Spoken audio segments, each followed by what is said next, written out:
Greetings from Snake Mountain Boat Works on Wednesday, November 6, 2019. Our 1954 Penn Swift CZT is now in the shop with her preservation, complete preservation, just having been launched. I'll hand it off to Joe as he pulls the steering wheel free. Yeah, I'm going through, taking everything apart, checking for rot before we get too much into it. So far, the boat's actually in really decent shape. I haven't found one piece of rot, other than a few, handful of really bad rotted out screws. But other than that, the structure of it is really sturdy. I only got a little bit left to take out. The coamings, we'll be leaving the braces in, just due to the fact that this is a canvas boat. And we are going to want to be really careful when we start to sand. Yeah, from the research we've done on her, this boat is quite original. The canvas is original. So we are faced with doing some research. I'm a little uncomfortable stripping the canvas, looking forward to anybody's ideas. The problem with stripping it is that when you canvas a boat, the last step involves working filler into the fabric, and I'm concerned lest the stripper would remove that filler at the same time that it's removing the original paint. We will put the lightning bolt back in place unless her owner, who is in Seattle, Washington, this boat will be going back to Seattle, Washington once we finish her. The CZT is just a beautiful hull. She's only 12 feet long.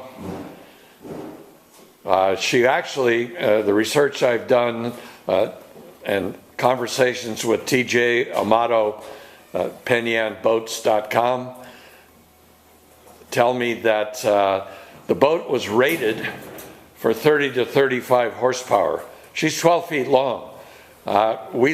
Three of us lifted her off her trailer and onto the boat dollies. So a 35 horsepower outboard ought to push this little tiny hull at rather astounding speeds. We will not strip the inside. We don't want to lose this patina, so we will be faced with sanding it all, right? Yeah, we'll go through the whole thing. There is a few spots in here where there is bare wood, just due to the fact that it is an original boat.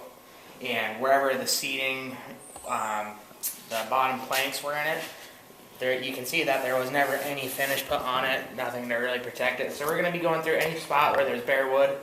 We'll be using the clear penetrating epoxy sealer, hitting every piece of bare wood, making sure all the sides, all the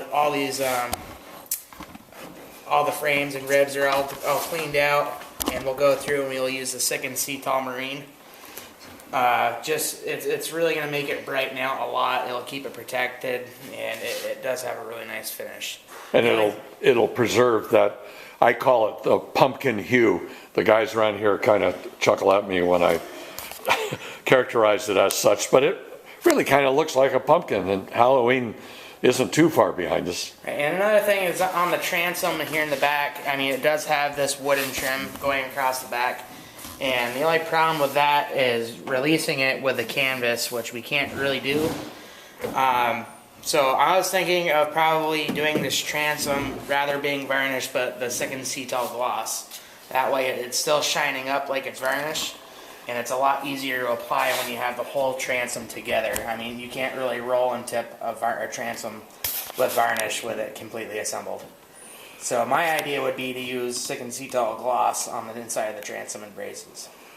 And the benefit of Sickens is that in the event that there is wear, the occasional oops, somebody drops something on it and bruises it, the nice thing about Sickens is You grab a piece of 120 sandpaper, sand that area, clean it off with acetone, and then reach for the same varnish, Second Cetal Marine, and it will fill in the hurt and blend right into the existing varnish. It won't leave ridges as classic varnish can. And the good thing about it is it flattens really nicely. Yeah. So she is very original. We are very excited and honored to have the opportunity, certainly not to save her, but to bring her back. We will be stripping the decks, the rub rails, the combings, everything essentially that is visible from the outside. And we will be doing some research on the canvas and the paint on the canvas. One possibility is to simply sand it all so that it's fair and build coats of paint back. If we were to strip it, we could achieve a much smoother final finish. So Joe has worked his way today through deconstruction, starting before the end of this week. We'll be probably flipping her over. It's so much easier to work with the sanding and everything with the boat upside down, and the dust and the leavings that are in there, the friendly remnants of acorns will all drop out when we do that. So this is our introduction and launch of the 1954 Penn Swift CZT 12-foot long runabout. Thank you so much. Bye-bye for now from Snake Mountain Boat Works.